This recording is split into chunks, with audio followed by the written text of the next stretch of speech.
Good afternoon, everybody. Happy Tuesday. It is 3:32. A little bit late in the day to make this video, but I wanted to observe the action in the market today before making this video and present everybody with some options for this week, how to trade the market. So let me first and foremost say that there's times where I'm aggressive and there's times that I just sit back and observe. And for the better part of the last week, I've done a lot of observing. I am patient. I'm like the best analogy I could give. I am a hitter at the plate and I'm waiting for my pitch, and my pitch has yet to come. So with that said, let's kind of go with the backdrop of the market and what's been going on.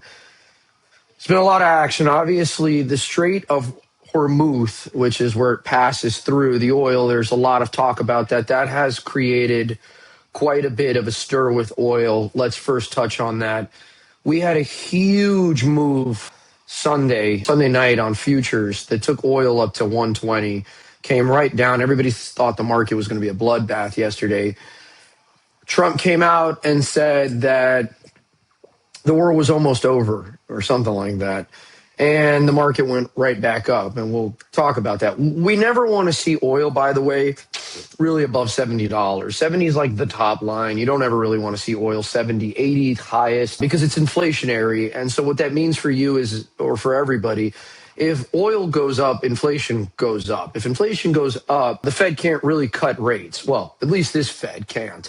If there's another Fed that comes in that is maybe Trump's guy or whatever, maybe he'll cut rates because Trump says so. But really, you're not supposed to cut rates if inflation is rising. And this is no doubt going to provide a lasting inflationary backdrop overall. There's just no way around that. So we want to see oil come down. So let's touch on the overall market.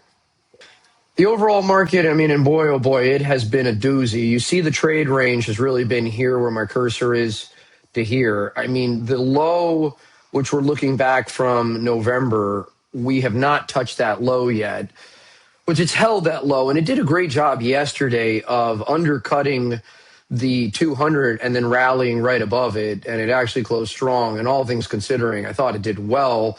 I mean, because one of the things I'd like to point out is the volume was relatively high. So it was actually higher than the previous two red days, which is technically a follow through. So you want to buy some. I wanted to buy a couple things, but I really was more about patience. I guess that's really the name of the game. The people that win in this, they have the patience. So today, the market, the Nasdaq is up slightly. It was up a lot higher earlier in the day.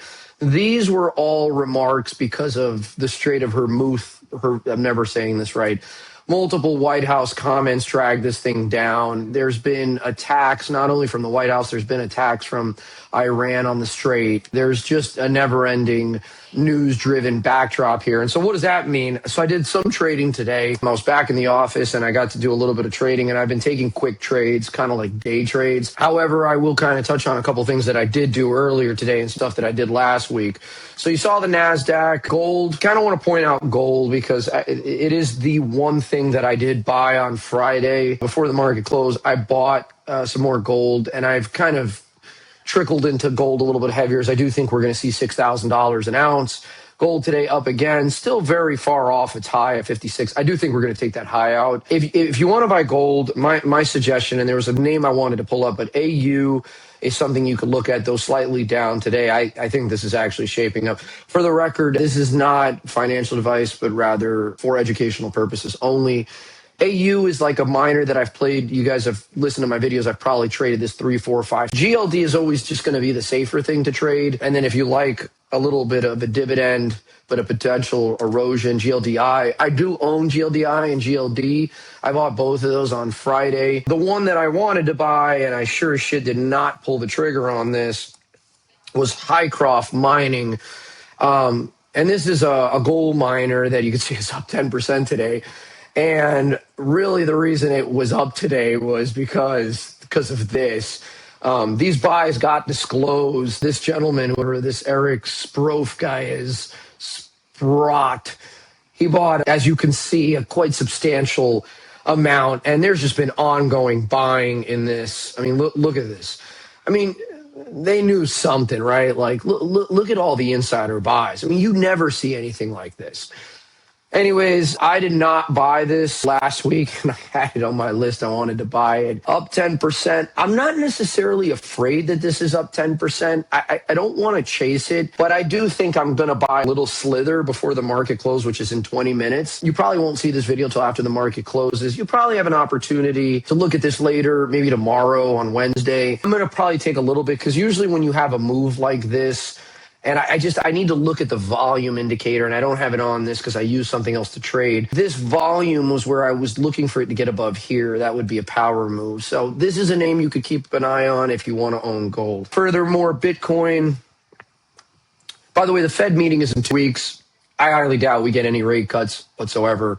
Very, very, very unlikely, at least in my opinion now. I think that initially my thought was we would. I think that's off the table. And as I always say, flexibility is your best ability when it comes to pivoting. And I have pivoted off my belief, and that has changed the way I view small caps and growth stocks. However, I do want to say that I'll get to it. Bitcoin had a nice move off that. I have also noticed the volume has ticked up. And in dosages. So I will say this for gold. I don't think the bottom is yet in for gold. I do think gold is going to trade off of a trading range. I think gold is probably going to hit.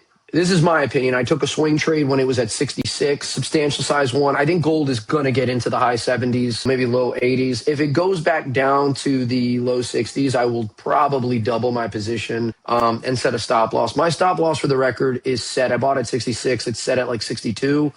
And it's a spot position on top of the gold or the Bitcoin that I own.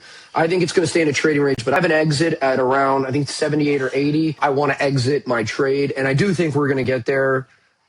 I could be wrong. I think that's where we're going to be at. I think the bottom for gold or for Bitcoin is 45, 50,000.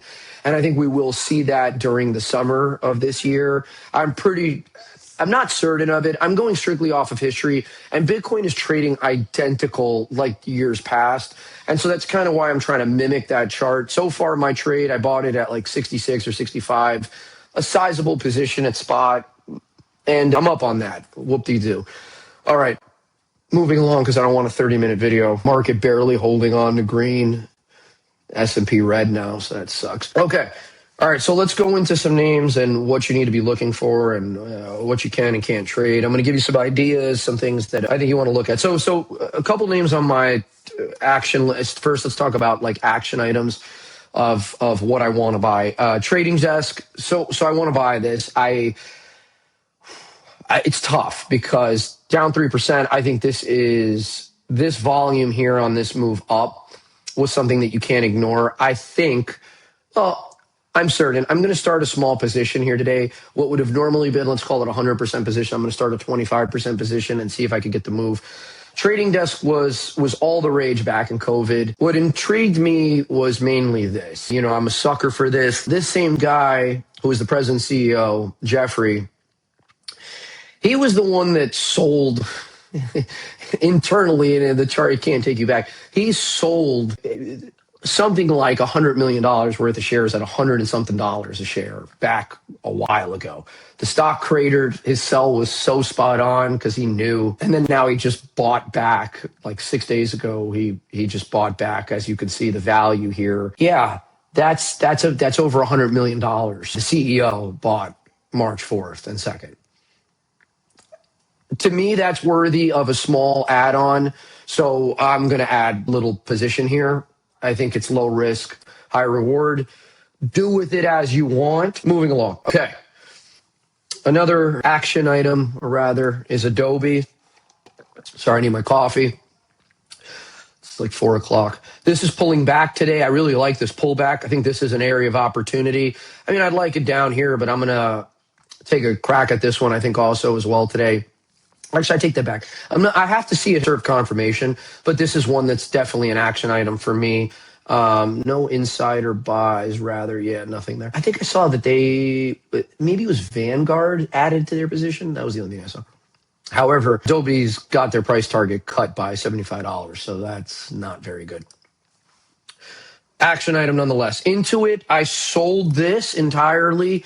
I hit this one good. I think you guys saw my video. I really captured this. I sold on Friday. So for the time being, it looks like I really hit it good. This is not over with. I'm out of it right now, but I'm definitely looking to re-entertain this. So this is again, with tax season coming up, a great action item or a great idea. Today they were upgraded, by the way. A great idea is to buy deep in the money calls on this. I was looking at like 425 calls. The delta was phenomenal. Like going a year out, they'll cost you a lot of money, but the success ratio is just out of control. So I'm going to take another swing at this one. I actually might add this today, a little piece, on top of adding a little piece of trade desk, since I'm relatively light on things. Okay. Now I'm going to go into a couple names that I'm holding. MU, I am still holding. I have endured all of this, and I think this is actionable. I said it. I'm on record. I think this is actionable. This was a really good move today. I still hold this. I am down like 2 or 3% on that. Not as worried about that. I have an 8% stop loss, and this was a leader in the market uptrend, and I want to hold this. I want to own this as it's a leader. I'm still holding IMNM. I know, everybody. Calm down. I'm still holding this full position. I am green on this. Officially today, I'm 2% up, 2%. I think this is going to get going at some point this year. So it's been tough. The last week has been tough. As you can see, I don't have a ton of positions, and I'm kind of only running through what I own right now. What else do I own? I still own Open. I've lived through a hell of a drawdown here, but this really looks like it's getting tight. And if you zone out on this on a different chart, this is starting to create a base pattern that I really like. This is getting really tight. I think this one's going to move. Still own that. God, I think that's all I own right now. I mean, I'm not touching on what I own in my IRA. I mean, I'm just only simply going on my trading account, and I'm trying to look and see if there's anything else I own, and I don't own anything else at the moment. Yeah, so that's it. Some action, some ideas if you'd like. Microsoft, it's right now at the 200-day. I thought this was, if somebody wanted to buy this long, I think you could take this long in your IRA. That's an idea. Another one is Kroger. This is as boring as it comes. KR, if you're into this inflationary method, I think this has got some legs. It's going to rise up. I have not bought this. I very well might buy this. You see today it's pulling right back to that moving average. It's not my type of stock. I'm just saying if you're somebody that doesn't mind holding a stock, this is an idea. I'm still short Rigetti, a.k.a. Rigatoni. I am still short this name, though I will say this is starting to form a ledge, and got to really take a look at that. And that is really it. That's it. I'm patient. I'm waiting. I'll go back to the tickers I looked at in case I missed something here. No, that's it. So to sum it up, I'm going to buy some trading desk right now. It's 345. I'm going to probably buy some Intuit right now as a trade. I think I'm going to snag both of them. And that's it. I need to see confirmation. You see even the trading desk, it made the big board here on the purchases. I'll leave you with this. You don't need to force anything. This environment is very news driven at the moment.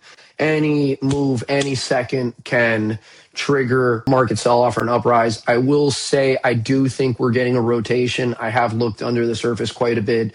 It looks like semis, and I think software and tech is going to go back into rate, or it's going to become, so to say, the new theme in the next couple of weeks, I think. Still, I'm only like 30% invested into the market at the moment. I don't even think I'm that much. I think I'm 25. So 25% invested.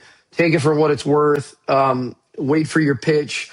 There's no need to force anything. Sometimes patience is the best thing you can do in the trade. The best trade is sometimes the trade that you don't even have to take. So take your time. I really like Bitcoin right now. I think it's going to get high 70s. I think you could make a little money on that trade, amongst the other things that I pointed out. All right, own your gold. Take it easy. Adios.